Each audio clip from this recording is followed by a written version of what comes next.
अस्सलाम वालेकुम जनाब। कैसे हैं आप? सब खैरियत से हैं? ठीक ठाक हैं?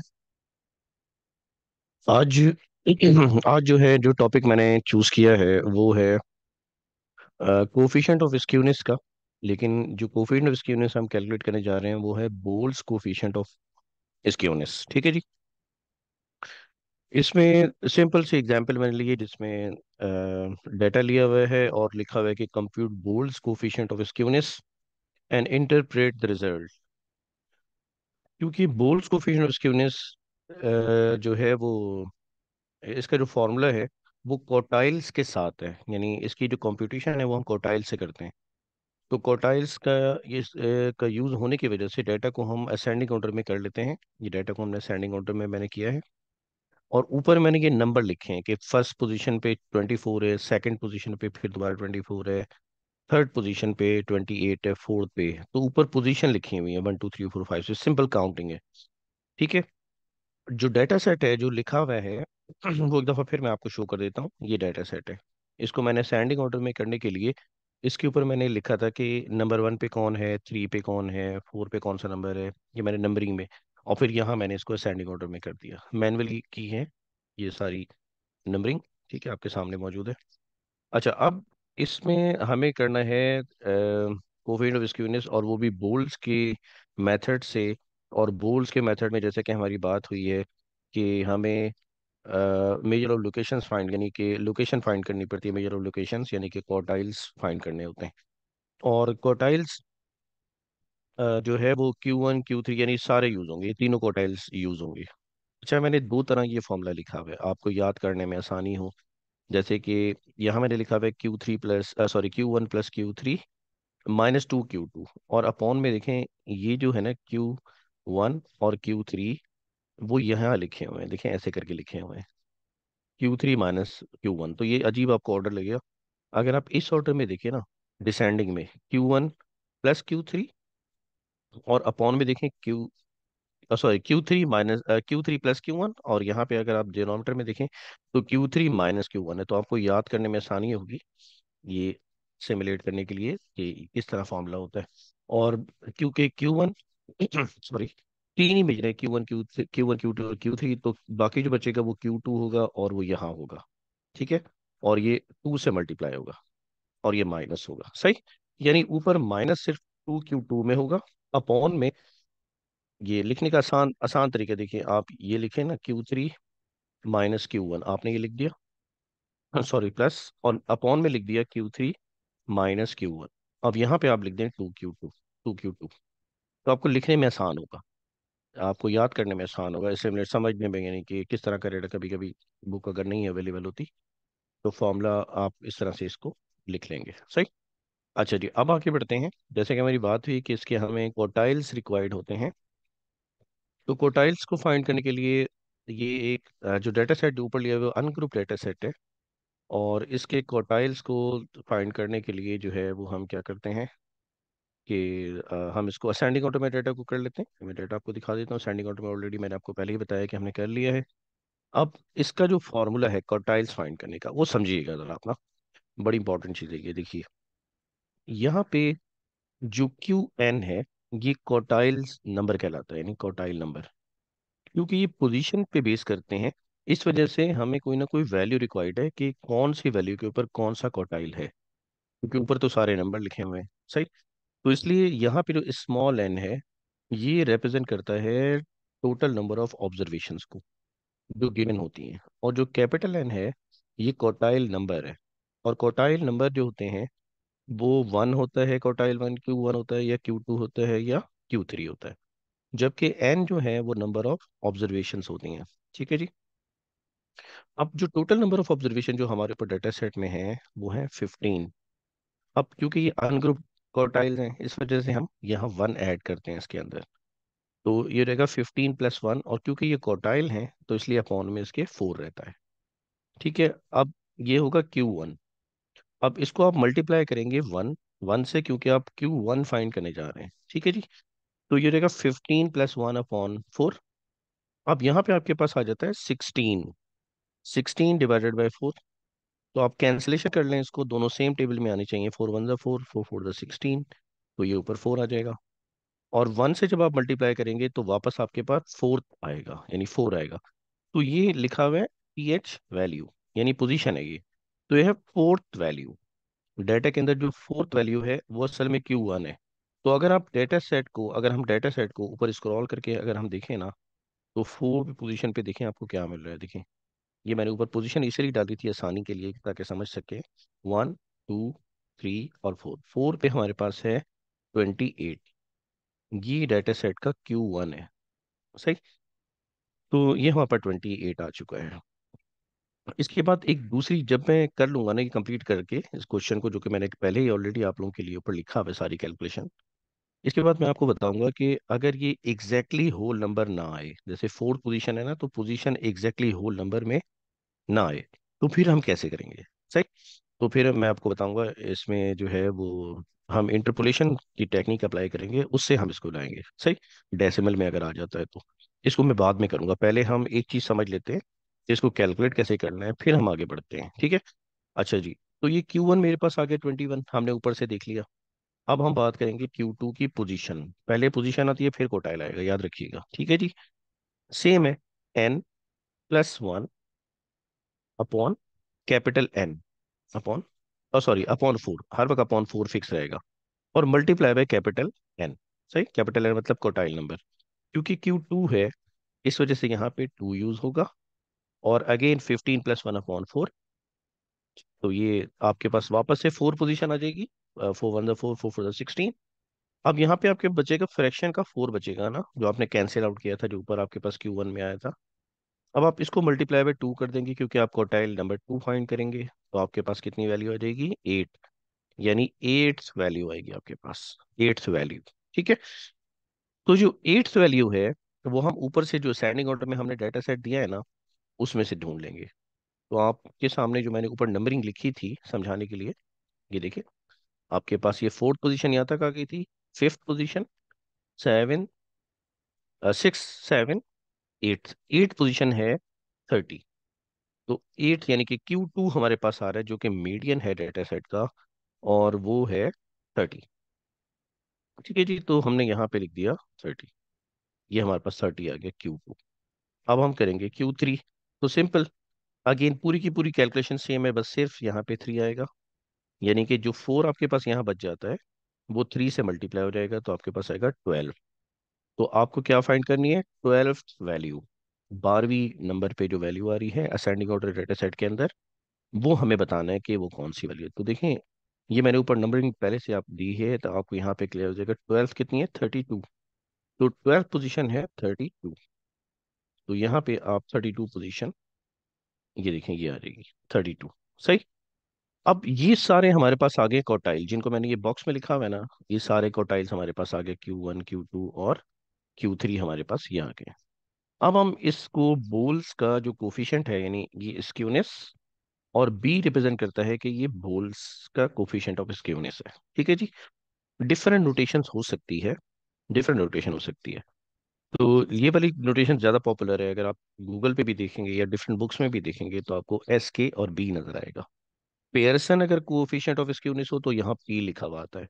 मैं वीडियो को आपको ऊपर आई बटन में जो है वो लिंक दूंगा, उसमें मैंने पेयरसन कोफिशिएंट ऑफ स्क्यूनेस भी कैलकुलेट की है, आप उसको भी देखिएगा, ठीक है जी।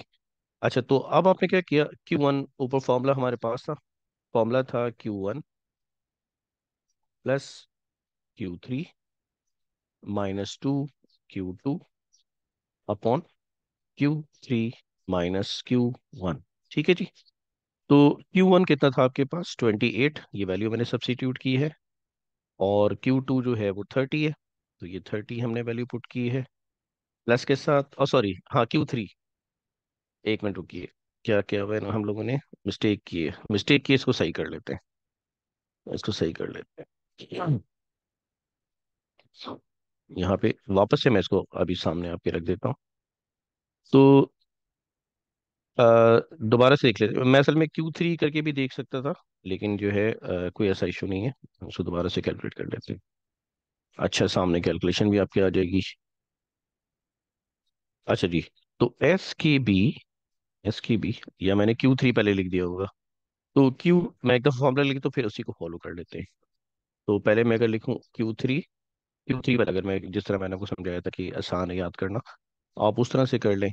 Q3 + Q1 - 2Q2 upon Q3 - Q1, ये याद करने में भी आसानी होती है इस तरह, इज इक्वल टू Q3 की जो वैल्यू है वो है 32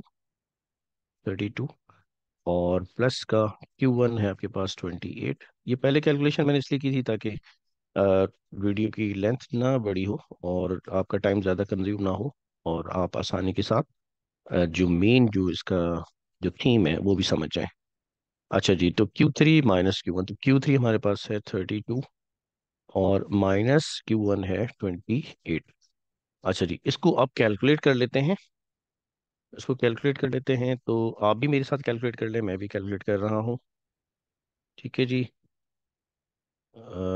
तो हम एक साथ ही कैलकुलेट कर लेते हैं क्योंकि बार बार इतना टाइम ज़ाया ना हो। तो ये है जनाब 32 + 28, 32 + 28, और माइनस का, मैं ये खुद से कैलकुलेट कर रहा हूँ अपने कैलकुलेटर में मैनुअली। अच्छा जी, तो 2 × 30 bracket close divided by bracket open, 32 - 28, 32 - 28। अच्छा जी, तो जनाब जो स्क्यूनिस है, जो स्क्यूनिस है हमारे पास, वो आ रही है इसकी ज़ीरो, क्योंकि न्यूमरेटर में अगर आप देखें तो आपके पास ऊपर बच रहा है 60 और वहाँ भी 60 है। अच्छा, अच्छी बात है, अगर माइनस में आ जाए तो आप सिंपल में क्या लिख रहे थे डेटा सेट में, जो मैंने आपको बताया कि देखिए मेरे पास पहले जो आंसर जो मेरा गलत आ रहा था वो नेगेटिव आ रहा था, तो नेगेटिव में अगर आंसर आ रहा हो तो आप ये वाली चीज़ लिख सकते हैं जो मैंने लिखी है ना, ये वाली, ये देखें, ये इस तरह से अगर नेगेटिव आंसर आ रहा हो। ठीक है, the given data is negatively skewed but magnitude of skewness is not severe. देखिए मैं भी आपको ये भी बताता हूँ कि स्क्यूनेस सेवियर कब कब होता है। ये एक बुक है, उसका मैं आपको रेफरेंस भी दूंगा। उस बुक के अंदर उसको उन्होंने लिखा हुआ है, एक उसको एलिब्रेट किया हुआ है, और बहुत अच्छी उसने वैल्यूज भी दी हुई हैं। वो उसके अंदर जो वीडियो मैं दूंगा ना आपको, किसकी, पियर्सन कोफील्ड ऑफ स्क्यूनेस की, आई बटन के अंदर, उसके अंदर उन्होंने लिखा हुआ है इसको। तो ये एक अच्छी बात है, आपके पास एक रेफरेंस भी आ जाएगा साथ साथ। अच्छा जी, इसको ब्लैक पेन ले लेते हैं ताकि थोड़ा डिफरेंट वे में आ जाए। इज इक्वल टू, आप इन दो वैल्यू को ऐड करें सिंपल, ये ऐड कर लें इनको आप, तो ये रहेगा 60, और यहाँ भी आपके पास 2 × 30 60 आएगा, और अपॉन में कोई भी वैल्यू आ जाए तो कोई मसला नहीं है, वैसे 4 लिख देते हैं, और ये आ जाता है 0, क्योंकि न्यूमरेटर में 0 है, इस वजह से ये 0 वैल्यू आ रही है। अब क्योंकि ये वैल्यू 0 हो गई है, इस वजह से हम यहाँ पे इंटरप्रिटेशन में लिखेंगे कि there is no skewness, there is no skewness, क्योंकि क्या होती है डाटा का शेप, जैसे मैं यहाँ बताता हूँ, देखें ये डाटा का शेप बेल शेप बनती है। अगर इसमें स्क्यूनेस हो तो फिर वो दो तरह से होती है। देखिए लॉन्ग टेल जिस साइड पे होगी हम वही नाम देंगे, ये हमारे लेफ्ट साइड पे लॉन्ग टेल है, चाहिए, इसीलिए हम इसे कहते हैं कि ये नेगेटिवली स्क्यूड, यानी स्क्यूडनेस इसमें है। ठीक है, तो ये नेगेटिवली स्क्यूड है, सॉरी नेगेटिवली स्क्यूड है। अगर ऐसा हो तो डाटा के सेंटर में सारी वैल्यू मीन मीडियन मॉड आ जाती हैं, और इसमें इसमें कोई भी स्क्यूनेस नहीं है, नो स्क्यूडनेस, नो स्क्यूनेस। स्क्यूनेस होता है कि वो डाटा किस तरफ शिफ्ट होता है, लेफ्ट साइड पे या राइट साइड पे, किस साइड पे शिफ्ट हो रहा है। ठीक है, और नो स्क्यूनेस इसमें हो गई। अब अगर आप राइट स्क्यूनेस देखेंगे तो राइट टेल ज्यादा लंबी होगी, ये देखिए आपके राइट साइड पे ये टेल है, ये ज्यादा बड़ी होगी, तो इस वक्त होगा पॉजिटिवली स्क्यूड। और अच्छा, आपको कैसे पता चलेगा कि ये पॉजिटिव या नेगेटिव है? एक तो ये क्लियर है कि लेफ्ट साइड पे नेगेटिव, आप इस तरह से देखिए ना, देखें यूं आपको ज्यादा समझ आएगा। 0 ये एक्स एक्सेस है, ये वाई, समझने में आपको आसानी, कभी भी भूलेंगे नहीं आप, अगर समझ गए ना आप नहीं भूलेंगे। देखिए इस तरफ सारे आपके पास पॉजिटिव नंबर होते हैं राइट साइड की तरफ, तो ये राइट साइड पे जब ये बने तो पॉजिटिवली स्क्यूड, और अगर ये लेफ्ट साइड पे बने जैसे -1, -2, -3, तो फिर ये नेगेटिवली स्क्यूड होते हैं, क्योंकि axis x axis negative side पे, लेफ्ट साइड यानी लेफ्ट साइड पे नेगेटिव नंबर होते हैं एक्स एक्सिस के अंदर। ठीक है, तो इस तरह आपको समझने में आसानी होगी। तो क्योंकि डेटा में स्क्यूनेस स्क्यूनेस की वैल्यू एस के बी जो हमने कैलकुलेट किया है, इसमें वैल्यू आ रही है 0। तो हमने इंटरप्रिटेशन में क्या लिखा हुआ है, there is no skewness in the given data. ठीक है जी। तो इस तरह से आगे, अच्छा अब मैं आपको थोड़ा बताता हूँ कि जो बुक है, अ, उसकी मैं आपको आई बटन में लिंक दूंगा। वो मेरी पुरानी वीडियो है, उसमें मैंने Pearson coefficient of skewness calculate की थी, उसके अंदर लिखा हुआ था ये। अगर आपके पास -1 से -1, अगर -1 भी आ जाए और उससे लेस आ जाए, लेस से मतलब -2 आ जाए, -3 आ जाए, अगर एस के की वैल्यू, एस की कोई भी हो सकता है, वो पेयरसन हो सकता है या फिर वो बोल हो सकता है, कोई भी इसकी वजह से -1 से लेस साइड की तरफ सिवियर है, सिवियर इसकी वजह से। ठीक है। और +1 से आप राइट साइड पे चले जाएंगे, यानी 2, 3, 4 पॉजिटिव साइड पे, तो भी इसकी यूनिस क्या है, सेवियर है। ठीक है। लेकिन अगर इसके बिटवीन यानी 0 है और 0 से इस तरफ और इस तरफ अगर है, तो इसकी यूनिस मौजूद है, लेकिन वो सेवियर नहीं है। ठीक है, सेवियर नहीं है। और सेवियर इसकी यूनिस का मतलब होता है कि उसमें आप मीन यूज नहीं कर सकते, आपको मीडियन यूज करना पड़ेगा। यानी इस साइड पे हमें क्या यूज करना पड़ेगा, मीडियन। इस साइड पे क्या यूज करना पड़ेगा, मीडियन। आप मीन यूज नहीं कर सकते, लेकिन इसके बीच में, यानी इसके बीच में आप मीन यूज कर सकते हैं, आपकी वैल्यूज बहुत डिफरेंट नहीं आएंगी। और अगर 0 हो, तो फिर आप मीन, मीडियन और मॉड में से कोई सी भी वैल्यू यूज कर सकते हैं। सही। इस तरह आपको जरा समझ आएगा। अच्छा, अब मेरी आपसे बात हो रही थी कि हमारे पास इस वक्त वैल्यू जो है, वो किस तरह की आ रही है, 4 से डिविजिबल आ रही है। जैसे कि देखें, एन था, n+1/4 था आपके पास क्वार्टाइल, QN क्वार्टाइल की पोजीशन, मल्टीप्लाई बाय n, और ऊपर था TH वैल्यू। ठीक है, ये आ रहा था आपके पास। ये फॉर्मूला है सिंपल क्वार्टाइल का अनग्रुप डेटा सेट के लिए। तो हमारे पास जो वैल्यू आ रही थी Q1 की, वो आ रही थी 15+1/4। ठीक है, ये जो हम बात कर रहे हैं, ये एक्स्ट्रा बात कर रहे हैं, हम एक्स्ट्रा चीज़ें इसमें ऐड कर रहे हैं ताकि एक टॉपिक को कवर किया जा सके कि किस किस तरह की इसके अंदर कैलकुलेशंस की जो थोड़ी बहुत टर्मिनोलॉजी डिफिकल्टीज हो सकती हैं, उसको हम इश्यूज को देख सकते हैं। ठीक है। तो यहाँ पे 1 आ जाता था, अभी जो हम कर रहे थे सिंपल। तो हमारे पास क्या आ रहा था, 16/4 मल्टीप्लाई बाय 1, तो 4 1 4, 4 4 16, तो आंसर हमारे पास आ रहा था फोर्थ वैल्यू। हमने बड़ी आसानी के साथ डाटा के अंदर फोर्थ वैल्यू फाइंड कर ली। ठीक है, होल नंबर में क्योंकि वैल्यू आ रही थी। अब हम ये कह रहे हैं कि एक वैल्यू कोई सी और ऐड हो जाती है, सही। और वो हो जाती है, हम खुद से ऐड कर लेते हैं। यहाँ पे मैं आपको बता देता हूँ, कोई सी वैल्यू हम खुद से एक एरर दे देते हैं, खुद से हम ऐड कर लेते हैं, डाटा में ये नहीं था, अपने समझने के लिए। यानी कि मैं यहाँ पे फॉर एग्जांपल 37 ऐड कर देता हूँ, ये मैंने खुद से ऐड की है, माई सेल्फ, समझने के लिए, सही। तो अब हमारे पास वैल्यू हो जाती हैं 16, इसको मिला के। सही, हाईएस्ट नंबर पे एक वैल्यू मैंने ऐड की है।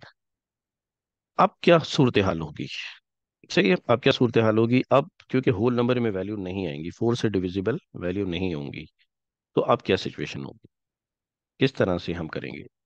क्योंकि हमारे पास अब एग्जैक्ट होल नंबर नहीं आएगा, तो मैं 16 मैंने कर दिया, इसको मैं एक दफा रुक जाइए, इसको सही करके लिख देते हैं।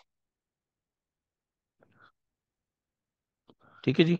अब मैं जब Q1 कैलकुलेट करूंगा, इज इक्वल्स टू, ये है 16+1/4 मल्टीप्लाई बाय 1, क्योंकि Q1 कर रहे हैं हम, 17/4 और मल्टीप्लाई बाय 1।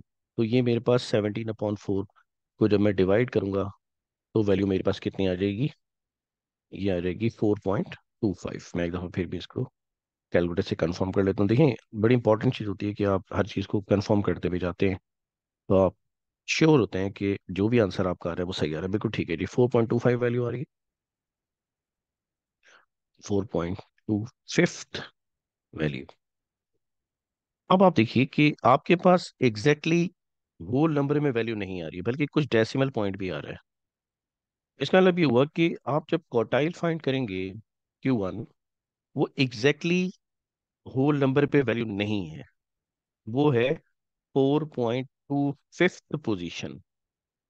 4.25 पोजीशन हम कैसे कैलकुलेट करेंगे? फोर्थ पोजीशन समझ में आती थी कि हम डायरेक्ट फोर्थ वैल्यू लिख देते थे, लेकिन 4.25 पोजीशन का मतलब ये होता है कि वो, अगर ये है आपके पास थर्ड वैल्यू, और ये है आपके पास मैं फोर्थ वैल्यू बता दूं वो ज़्यादा अच्छा रहेगा। यहाँ पे फोर्थ वैल्यू है, फोर्थ वैल्यू है, और यहाँ पे कोई फिफ्थ वैल्यू, सही, फिफ्थ डाटा की कोई फिफ्थ वैल्यू होगी, डाटा ये। इससे पहले जाहिर है थर्ड वैल्यू होगी, फिर फोर्थ वैल्यू होगी, फिर फिफ्थ वैल्यू होगी, तो बीच में 4.25 वैल्यू आएगी, सही। तो आप देखें कि ये जो बीच वाली वैल्यू है वो हम कैसे कैलकुलेट करें, क्योंकि एग्जैक्ट फोर तो नहीं है। तो इसके लिए हम यूज करते हैं इंटरपोलेशन की टेक्निक। ठीक है, सिंपल सी है, वो इस तरह है। हम लिखते हैं जैसे ये Q1 हम फाइंड करने जा रहे हैं, पोजीशन हमारे पास 4.25 आई है, तो हम लिखते हैं वैल्यू फोर्थ वैल्यू प्लस जितने भी डेसिमल पॉइंट है 4.25। ये जो 4.25 हम आगे बढ़ रहे हैं, फोर्थ वैल्यू से 0.25 आगे हम बढ़, यानी फोर्थ वैल्यू से 0.25 आगे बढ़ रहे हैं हम, ये पोजीशन हमें रिक्वायर्ड है। तो हम कैसे ये कैलकुलेट करेंगे? तो आसान है ये। तो यहाँ पे मैंने लिखा फोर्थ वैल्यू। अब ये जो 0.25 वैल्यू मुझे लेनी है, वो असल में फिफ्थ वैल्यू और फोर्थ वैल्यू के डिफरेंस से आएगी। ठीक है, तो इस तरह से हम कैलकुलेट करेंगे। तो अब क्या वैल्यू आएगी? For example Q1 is equals to fourth value मुझे चाहिए और फिफ्थ वैल्यू मुझे चाहिए। तो फोर्थ वैल्यू और फिफ्थ वैल्यू दोनों वैल्यूज हम ऊपर से जाके देख लेते हैं अपने डेटा सेट के अंदर से, हमें पता चल जाएगी फोर्थ वैल्यू और फिफ्थ वैल्यू। असल में फाइल का साइज ना बहुत ज़्यादा बढ़ गया है, मैंने ऊपर से बहुत सारे लेक्चर्स में एक ही फाइल के अंदर दिए हुए हैं, सिरे से स्क्रॉल करने में मुश्किल हो रही है। देखें, 28 है फोर्थ वैल्यू, और फिफ्थ वैल्यू है 29। ठीक है जी, तो 28 और 29 स्क्रॉल करने में थोड़ी सी मुश्किल हो रही है। 28 29 ये याद रखिएगा आप। जी जनाब, तो 28 वैल्यू है, या 28 नंबर है, वो फोर्थ वैल्यू कितनी है? 28 है, प्लस 0.25। अब यहाँ पे आपके पास फिफ्थ वैल्यू 29 थी, माइनस 28 फोर्थ वैल्यू हो गया। ये मैं इंटरपोलेशन की टेक्निक बता रहा हूँ जब होल नंबर नहीं आते क्वार्टाइल्स में, सही। तो Q1 इज इक्वल्स टू 28। अच्छा, अब आपके जहन में ख्याल आ रहा होगा कि अगर यहाँ पे 0.25 ना हो, 0.75 आ जाए या 0.5 आ जाए, तो कैसे करेंगे? सेम टेक्निक यूज होगी हर एक के अंदर। आप डेसिमल पार्ट यहाँ लिखेंगे, फ्रैक्शनल पार्ट जिसको आपने एडजस्ट करना है आप यहाँ लिखेंगे, भले वो 0.25 आता है, 0.75 आता है, सही। और एग्जैक्ट आ गया, उसकी कैलकुलेशन तो हम ऊपर ऑलरेडी कर चुके हैं। तो 0.25 या जितनी भी वैल्यू आ जाए, फ्रैक्शनल पार्ट डेसिमल पार्ट को आपने यहाँ लिखना है। ठीक है, अच्छा जी, अब इनको डिफरेंस कर ले तो ये 1 आ जाएगा आपके पास। तो ये रहेगा 28 पॉइंट, और यहाँ पे आपके पास 0.25 जो है ना वो सेम रहेगा, मैं प्लस कर देता हूँ वापस से। 0.25 इंटू 1 0.25, तो ये रहेगा 28.25। ये आपके पास Q1 आएगा। ठीक है जी, तो इस तरह से हम करते हैं क्वार्टाइल्स की वैल्यू को जब वो डेसिमल में पोजीशन आ जाती है, सही। बहुत से ऑथर इस चीज़ को इग्नोर भी कर देते हैं, कभी आप देखेंगे ना डिफरेंट ऑथर्स बुक्स के अंदर, तो वो, लेकिन बहुत से लोग ऐसे होते हैं जो ख्याल रखते हैं कि 0.25 वैल्यू असल में फोर्थ पोजीशन नहीं है, 4.25 फोर्थ वैल्यू से 0.25 आगे की पोजीशन है। तो ये ज़्यादा बेहतर है, वे है ये वाली जो एग्जाम्पल है जो पेयरसन की मैंने ऊपर की है, सॉरी पेयरसन की नहीं, बोल्स की मैंने की है, लेकिन पेयरसन की मैंने की है जो आई बटन में मैं आपको दूंगा, उसमें मैंने ये चीज़ भी डिस्कस की हुई है, आपको वहाँ ज़्यादा डिटेल में और भी आपको इंशाल्लाह ताला उसमें भी सीखने के आपको मिलेंगे। ठीक है जी, तो ये हमारा क्वेश्चन था जनाब, हमारा टॉपिक था आज का, कि जिसमें हम कोफिशिएंट ऑफ स्क्यूनेस कैलकुलेट करेंगे, लेकिन बोल्स के मेथड से करेंगे। उसकी वजह यह है कि ये ज़्यादा आसान है। आसान इसलिए कि क्वार्टाइल्स यूज़ होते हैं, और जबकि पेयरसन के अंदर जो है वो स्टैंडर्ड डेविएशन वगैरह भी यूज होती है, उसमें डिफरेंस होता है, डिफरेंस का क्यूब लेते हैं, यानी वैल्यू माइनस मीन करते हैं और उसका क्यूब भी लेते हैं। वो थोड़ा सा लेंदी प्रोसेस होता है। थोड़ा सा लेंदी हो जाता है, ठीक है। तो पॉपुलर ज़्यादा पेयरसन है, लेकिन बोल्स आसानी की वजह से भी लोग इसको यूज़ करते हैं।